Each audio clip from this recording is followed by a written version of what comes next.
இயேசுதேவா நன்மையினால் முடிசூட்டி நல்லவரே.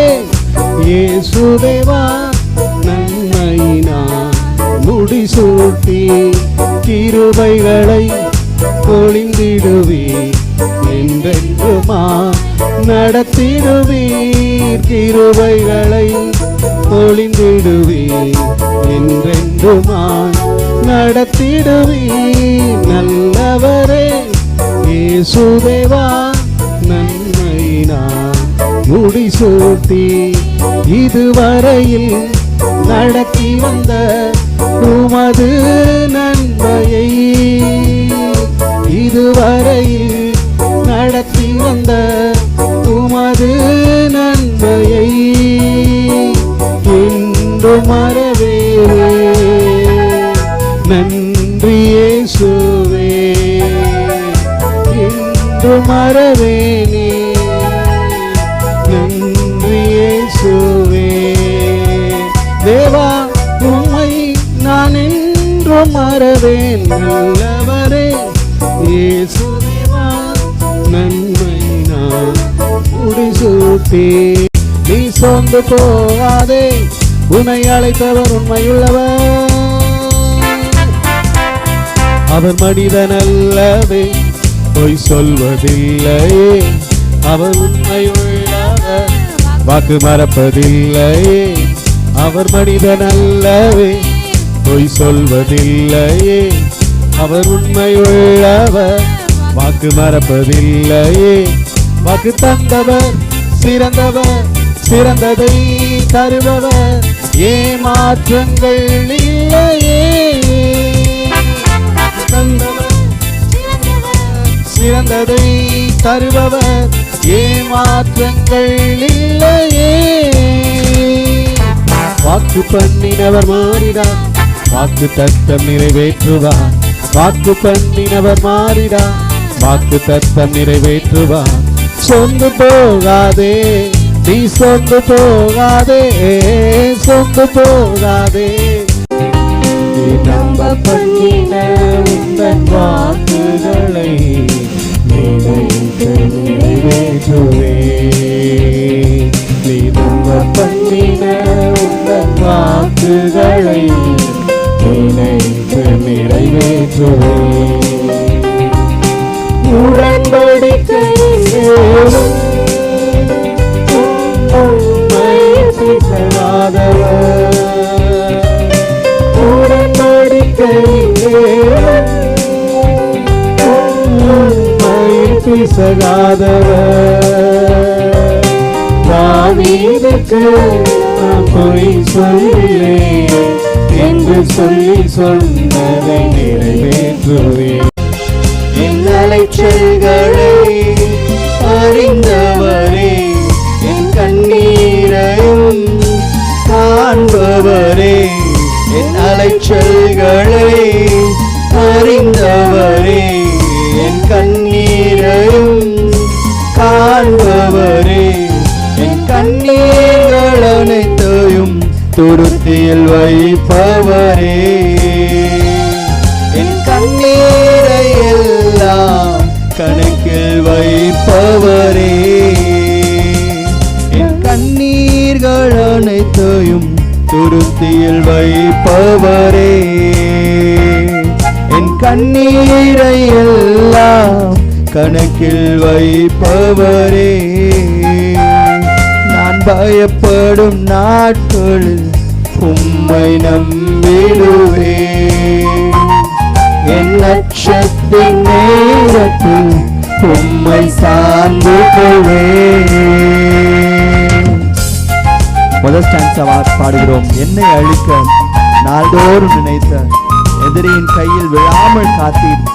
சத்துருக்கள் முன்பு பந்தியை வைத்து என்னையினாலே நான் அபிஷேகம் பண்ணுங்கன்னு சொல்லி 23 வாசிக்கிறோம். சத்துருக்கள் எவ்வளவாய் பிரிகிறார்கள் சொன்ன அதே சங்கீதக்காரன் தான் 23 சொல்றாங்க. சத்துருக்கள் முன்பாக எனக்கு ஒரு பந்தியை ஆயத்தப்படுத்தி என்னையால என் தலையை அபிஷேகம் பண்ணுறீங்களே, என் பாத்திரம் நிரம்பி வழின்னு சொல்லி நம்மளும் சேர்ந்து பாடுவோமா?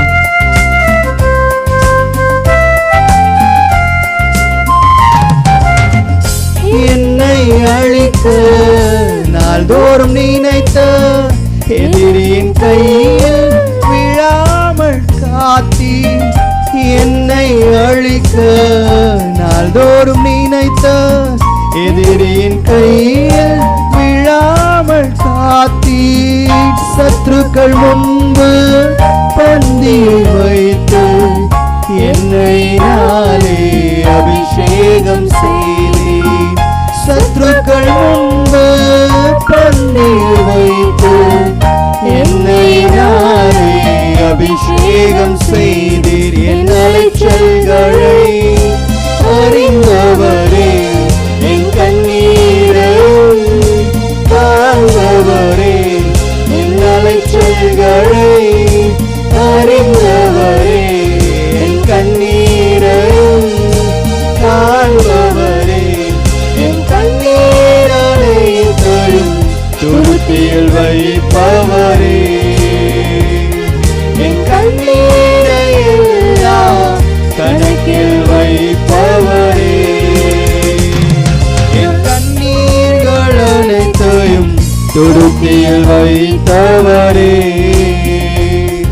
என் கண்ணீரை எல்லாம் கணக்கில் வைத்தவரே. நான் பயப்படும் நாட்களில் உம்மை நம்பிடுவேன். என் அச்சத்தின் நேரத்தில் உம்மை சார்ந்து கொள்வேன். பாடுகிறோம். எனக்காக யாவையும் செய்து முடிக்க தகப்பன் நீர் இருக்க குறை ஒன்றும் இல்லை. நான் நம்பும் மனிதன் நிரந்தரம் இல்லை. நீர் என்னோடு இருக்க பயம் ஒன்றும் இல்லை. சங்கீதத்தில் எடுத்து வாசிக்கிறோம். ஆண்டவரே, நாசில சுவாசம் இல்ல மனுஷனை நம்ப போறதில்ல, நான் உம்மை மாத்திரம் தான் நம்புவேன்னு சொல்லி 56:3 நான் பயப்படுற நாள்ல உம்மை நம்புவேன்னு சங்கீதக்காரன் சொன்னது போல நம்மளும் சொல்லுவோம். ஆண்டவரே, சங்கீதம் 138 பிரகாரம் தான் எனக்காக எல்லாவற்றையும் செய்து முடித்துட்டீங்க. சிறுவேளை எல்லாவற்றையும் எனக்காக சம்பாதித்து வைத்து விட்டீங்க. நான் அதை சுதந்திரத்துக் கொள்ளும்படியா எனக்கு உதவி செய்யுங்கப்பான்னு சொல்லி நீங்க தான் என்னுடைய அப்பா, என்னுடைய தகப்பன், நீங்க தான் சொல்லி உண்மையா சொல்லுவோமா?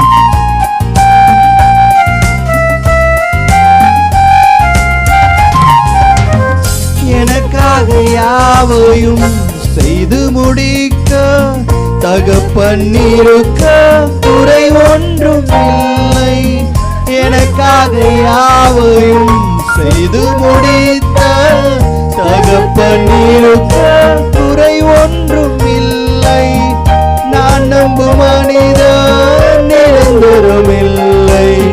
நீர் என்னோடு இருக்க குறை ஒன்றும் இல்லை.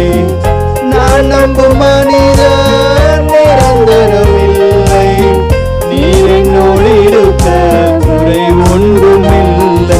என் அலைச்சல்களை அறிந்தவரே, என் கண்ணீரையும் காண்பவரே, என் அலைச்சல்களை அறிந்தவரே, என் கண்ணீரையும் காண்பவரே, என் கண்ணீர் அனைத்தையும் துருத்தியில் வைத்தவரே,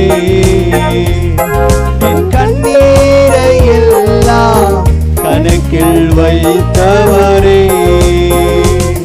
என் கண்ணீர்கள் அனைத்தையும் துருத்தியில் வைத்தவரே,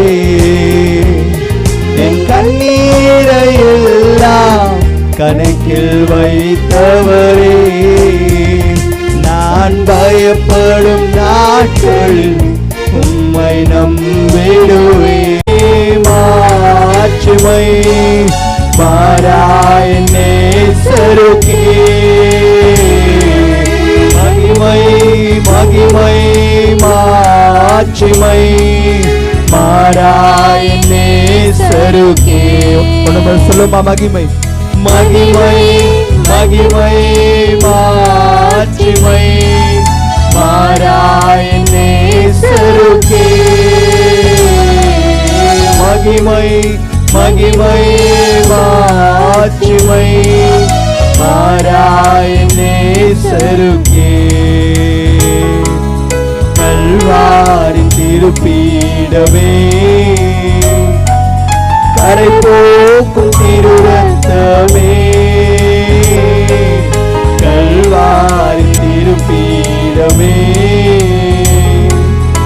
கரை போக்கும் திருரத்தமே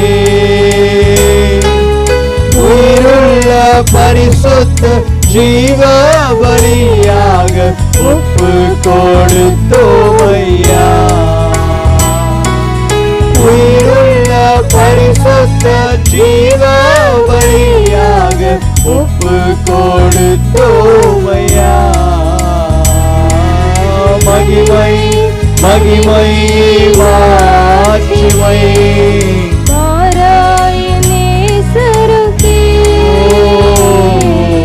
மகிமை மகிமை மாட்சிமை நாராயணேஸ்வருக்கே. உமது யோசனைகள் மகா ஆழமானவைகள். துன்மார்க்கர் புல்லை போலை தலைத்து அக்கிரமக்காரர் யாவரும் செழிக்கும் போது அது அவர்கள் என்றென்றைக்கும் அழிந்து போவதற்கே ஏதுவாகும். கர்த்தாவே, உமது சத்துருக்கள் அழிவார்கள், உமது சத்துருக்கள் அழிந்தே போவார்கள், சகல அக்கிரமக்காரரும் சிதறுண்டு போவார்கள். என் சத்துருக்களுக்கு நேரிடுவதை என் கண் காணும், எனக்கு விரோதமாக எழும்புகிற துன்மார்க்கருக்கு நேரிடுவதை என் காது கேட்கும். பாவத்துக்கு மரித்து நான் நீதிக்கு பிழைத்திட என் பாவம் யாவையுமே நீ சிலுவையில் சுமந்தீரே. இயேசுவே நீர் காரணம் என் துதிக்கு பாத்திர. இயேசுவே நீர் காரணம் எல்லா மகிமைக்கு பாத்திர. இயேசுவே நீர் காரணம் என் துதிக்கு பாத்திர. இயேசுவே காரணம் எல்லா மகிமைக்கு பாத்திர. உம்மை ஆராதிப்பேன் வாழ்நாள் எல்லாம். உம்மை ஆராதிப்பேன் வாழ்நாள் எல்லாம். உம்மை ஆராதிப்பேன் வாழ்நாள் எல்லாம். உம்மை ஆராதிப்பேன் வாழ்நாள் எல்லாம். ஜீவனை பெற்று நான் ஆளுகை செய்திட கிருபையும் நீதியையும் நீரிவாய் தந்தீரே. ஜீவனை பெற்று நான் ஆளுகை செய்திட கிருபையும் நீதியையும் நீரிவாய் தந்தீரே. இயேசுவே நீர் காரணம் என் துதிக்கு பாத்திர. இயேசுவே நீர் காரணம் எல்லா மகிமைக்கு பாத்திர. இயேசுவே நீர் காரணம் என் துதிக்கு பாத்திர. இயேசுவே நீர் காரணம் எல்லா மகிமைக்கு பாத்திர. உம்மை ஆராதிப்பேன் வாழ்நாள் எல்லாம். உம்மை ஆராதிப்பேன் வாழ்நாள் எல்லாம். உம்மை ஆராதிப்பேன் வாழ்நாள் எல்லாம். உம்மை ஆராதிப்பேன் வாழ்நாள் எல்லாம்.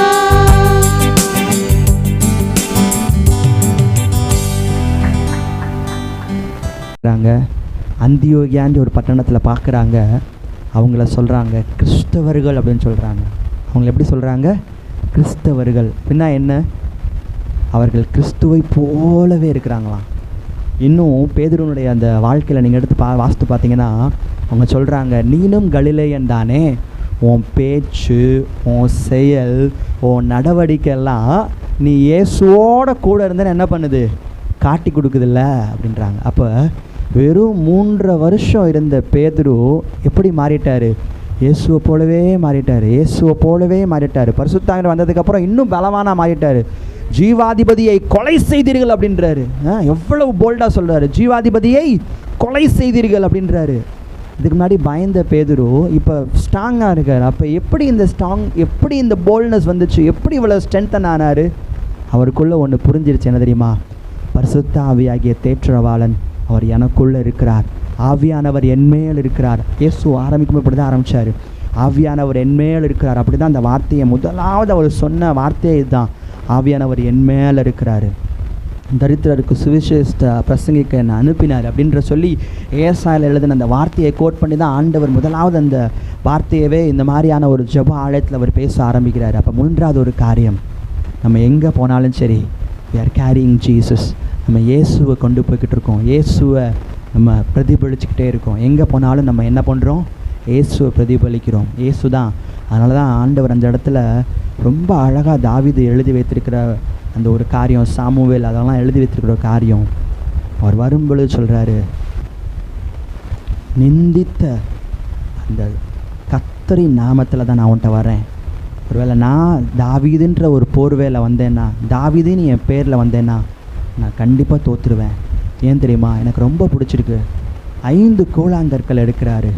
ஆனால் அந்த 5 கூழாங்கற்களுக்கும் வேலையை கர்த்தர் வைத்திருந்தார். ஒன்றே தான் கோலியாத்துக்கு யூஸ் பண்ணார். நீங்கள் பின்னாடி போய் வாசித்து பாருங்கள். ரிமைனிங் அந்த 4 கூழாங்கற்களை யாருக்காக எடுத்து வைத்திருந்தார்னு சொல்லி. நீங்கள் இப்போ ஒரு சின்ன காரியம் பிறக்கும்போது 1 பிறக்கணும்னு நான் பிறக்கிருக்கலாம். ஏன்னா வீழ்த்த போகிறது கோலியாத்தை மட்டும்தான். ஆனால் பிறக்கும்போதே நான் நினைக்கிறேன் இப்படி கையை வச்சுருப்பார். அவர் கையில் என்ன வந்திருக்கும்?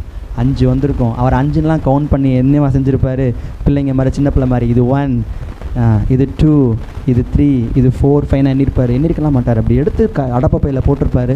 அவ்வளோதான், முடிஞ்சு. அந்த 5 கல்லுக்கும் தேவன் வேலை வச்சுருந்தாங்க. கொஞ்சம் யோசித்து பாருங்களேன். 3 காரியங்கள். முதலாவது ஒரு காரியம் என்ன சொன்னோம்? ஆண்டவர் நம்முடைய வாழ்க்கையில் என்ன நோக்கம் வைத்திருக்கிறாரோ அந்த நோக்கத்தை நம்மை கொண்டு தான் நிறைவேற்றுவார். 2வது ஒரு காரியம், ஒருவேளை அந்த நோக்கத்தை நீங்கள் கரெக்டாக பிடிச்சி போயிட்டுருக்கும்போது, அவருடைய சித்தத்தின் வழியில் போயிட்டுருக்கும்போது, உங்கள் பெற்றோர்கள், உங்களுடைய கூட பிறந்த உடன் சகோதர சகோதரிகள் அல்லது உங்களுடைய பிள்ளைகள், உங்களுடைய உறவினர்கள், இவங்களே என்ன பண்ணலாம்? உங்களை நிந்திக்கலாம், அவமானப்படுத்தலாம், தூஷணமான வார்த்தைகளை உங்கள் பேரை சொல்லலாம், உங்களை காயப்படுத்தலாம், அவங்க இருதயத்தை கஷ்டப்படுத்தி உங்களை சோர்வுற செய்யலாம்.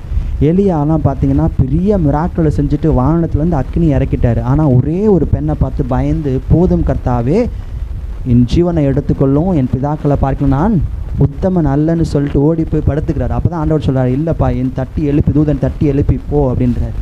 அப்போ பல பேர் என்ன பண்ணுவாங்க? சோறு வர்ற மாதிரியான வார்த்தைகளை உங்கள் காதில் பேசுவாங்க. கேட்டும் என்ன பண்ணுங்க?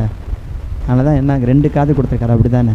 நல்ல விஷயத்தை வாங்கினீங்கன்னா உள்ள இருதயத்துக்கு கொண்டு போயிருங்க, மைண்டுக்கெலாம் கொண்டு போயிருங்க. கெட்ட விஷயமா இங்கே காதில் வாங்கி இந்த காலத்தில் என்ன பண்ணுங்க? அடுத்த நிமிஷமே வெளியே, அடுத்த நிமிஷம் இல்லை, அடுத்த மைக்ரோ செகண்ட்ஸை வெளியே அனுப்பிடுங்க. என்னை பற்றி எனக்கு தெரியும் சொல்லுவோம்ல, I know what I am doing. அவ்வளோதான். இதுதான் எனக்கு தெரியும். ஆண்டவர் என்ன நோக்கத்திற்காக வைத்திருக்கிறாங்களோ அந்த நோக்கத்தை ஆண்டவர் ஃபுல்ஃபில் பண்ணுவார், எனக்கு தெரியும். அதனால் நீங்கள் என்ன வேணாலும் என்னை பற்றி பேசிக்கோங்க. நான் இப்படி இருக்கேன், அப்படி இருக்கேன், குட்டையாக இருக்கேன், நெட்டையாக இருக்கேன், அப்படி இருக்கேன், இப்படி இருக்கேன், இந்த தப்பு செஞ்சுருக்கேன், அந்த தப்பு, என்ன வேணாலும் பேசிக்கோங்க. ஆனால் நான் என்ன பண்ண போகிறேன்? இந்த நோக்கத்தின் பாதையில் சீர்படுத்தி, ஸ்திரப்படுத்தி, பலப்படுத்தி நிலைநிறுத்துகிற தகப்பனுடைய அந்த நோக்கத்தை ஃபுல்ஃபில் பண்ணும்படியாய் நான் எதற்காக அழைக்கப்பட்டேனோ அந்த அழைப்பு, அந்த பரம அழைப்பின் பந்தய பொருளுக்காய் நான் இலக்கை நோக்கி தொடர்கிறேன்னு பவுல் சொன்னது போல, கடைசி நாளில் கண்ணை மூடும் பொழுது நல்ல போராட்டத்தை போராடினேன், ஓட்டத்தை முடித்தேன், இது முதல் நீதின் கிரீடம் எனக்காக வைக்கப்பட்டிருக்குன்னு சொல்லி இந்த வாடாத நித்திய கிரீடத்தை, அந்த மகிமையுள்ள அந்த கனமான அந்த நித்திய கிரீடத்தை, அந்த க்ரௌனை தலையில் வாங்கும்படியாக நம்ம என்ன பண்ணோம்? ஓடிட்டே இருக்கணும். மற்றவங்க பேசுகிற எந்த பேச்சும் என்ன பண்ண தேவையில்லை? காது கொடுத்து கேட்க தேவையில்லை. ஆனால் ஒன்று என்னென்னா, அவங்க பேசுகிறது ஒரு வேளை உண்மையாக இருந்தால் அதை தேவ சமூகத்தில் அக்செப்ட் பண்ணி என்ன பண்ணிடணும்? நம்ம அதிலேருந்து நம்ம மன்னிப்பு கேட்டு வெளியே வரணும். அது ரொம்ப முக்கியம். 3வது ஒரு காரியம், நீங்கள் என்ன ரெப்ரசன்ட் பண்ணாலும் சரி, அது யாரை ரெப்ரசன்ட் பண்ணுறோம்? இயேசுவை ரெப்ரசன்ட் பண்ணுறோம். கொஞ்சம் யோசித்து பாருங்கன்னா, ஒரு 800 கையெழுத்து போட்டு வச்சேன். இந்த PO2னால் 800 கையெழுத்து நான் போட்டேன். 800 அந்த ஸ்லிப்பில் கையெழுத்து போடுறதுனால போட்டேன். அப்போ நான் யோசித்து பார்த்தேன், ஆண்டவரே, என்னை இந்த வேலையில் வச்சுருக்கிறக்காக உமக்கு ஸ்தோத்திரம். நம்ம நினைப்போம் சிஎம் நினைக்கிறோம். 800 கையெழுத்து ஒரு மணி நேரம் போட்டதுக்கே கை வலி பின்னி எடுக்குது. சிஎம் நீட் இடத்துலாம் என்ன பண்ணணும்? சிஎம் உட்காந்து கையெழுத்து போடணும். நைட்டு ஃபுல்லாக என்ன பண்ணணும்? ஃபைல் உட்காந்து படிக்கணும். வேலை என்னது அதிகம். பார்க்குறதுக்கு பந்தாவாக இறங்கி இப்படி நடந்து வர மாதிரி இருக்கும். உள்ளுக்குள்ளே போனீங்கன்னா அவர் தான் தெரியும், டே நான் வாங்குற அடி உனக்கு தெரியாதுடா, அந்த அடி அடிக்கிறாங்க உள்ளுக்குள்ளே. இங்கிட்டு போனால் வீட்டில் சாப்பிட விட மாட்டேங்கிறாங்க. 10:45 ஃபேட்டிமா காலேஜ் கமிஷனர் வந்தார், நம்ம மதுரை கமிஷனர் வந்தார். 10:45 வந்தாருங்க. எனக்கு ரொம்ப ஆச்சரியமாக இருந்துச்சு. நான் யோசிச்சேன், இந்த மனுஷன் சாப்பிட்டாரா அப்படின்னு. அவர்கிட்ட கேட்க முடியாதுல்ல, கமிஷனர்கிட்ட கேட்க முடியாதுல்ல. இன்னொருத்தட்ட கேட்டேன், சாப்பிட்டீங்களா? சாப்பிட்டோம். நல்லா சாப்பிட்ருப்பாங்க, அது ஒரு விஷயம். ஆனாலும் பாருங்களேன், சாப்பிட்டுட்டு 10:45 எங்கே வரணும்? எலெக்ஷன் பூத்துக்கு வரணும். அடுத்து இன்னொரு பூத்துக்கு பார்த்துட்டு ஓடணும். அப்போ பொறுப்புகள் கூட என்னவும் கூடிடுது, வேலையும் கூடிடுது. நம்மளை மாதிரி ஃபேமிலியோட டைம் ஸ்பெண்ட் பண்ண முடியாது, நிறைய விஷயங்களை இழந்து போயிடுவாங்க. ஆனால் பாருங்களேன், அப்போ ஆண்டவர் உங்களை எந்த இடத்துல ரெப்ரசன்ட் பண்ணி உட்கார வச்சாலும் அதுக்கு என்ன இருக்கும்? ஒரு நோக்கம் இருக்கும். நான் உடனே சிஎம்மாக மாறணும், பிஎம்மாக மாறணும், நேற்று தான் அங்கிள் அங்கே பிரசங்கம் பண்ணாங்க. அதெல்லாம் என்னது தகாத விண்ணப்பம். எனக்கு என்ன கொடுத்துருக்காரு அந்த வேலையை நான் என்ன பண்ணுறேன், உருப்படியாக பார்க்குறேன்னா, அந்த பொறுப்பை நான் ஃபுல்ஃபில் பண்ணி முடிக்கிறேன்னா போதும். இது இல்லை, அதனால தான் போதும் என்கிற மனதுடனே கூடிய தெய்வ பக்தியே மிகுந்த ஆதாயம். கண்களை மூடி அப்படியே ஜெபிப்போமா. 3 காரியங்களை மாற்ற நம்ம தியானித்திருக்கிறோம். ஆண்டவரே, முதலாவது ஒரு காரியம், ஆண்டவர்கிட்ட சொல்லுங்கள், அப்பாட்ட சொல்லுங்கள், அப்பா ஒருவேளை நான் என்னுடைய அந்த சுயத்தினால, என்னுடைய இச்சையினால், நம்முடைய சித்தத்தை விட்டு, நோக்கத்தை விட்டு நான் பல நேரத்தில் நான் விலகி போயிருக்கலாம். யோனாவை போல் நான் பாதை தவறி போகிறேன்னு போயிருக்கலாம். நினிவேக்கு போக சொன்னீங்க, ஆனால் தர்ஷீஷுக்கு போக முடியாது. கப்பல் கூட ஏறி இருக்கலாம், நல்லா தூங்கியிருக்கலாம், சாப்பிட்டு நல்ல தூக்கத்தை கூட போட்டிருக்கலாம். ஆனால் இல்லை, ஆண்டவரே என்ன நோக்கத்திற்காக நீங்கள் என்னை உருவாக்குனீங்களோ அந்த நோக்கத்தை நீங்கள் என்ன கொண்டு தான் நிறைவேற்றுவீங்கப்பான்னு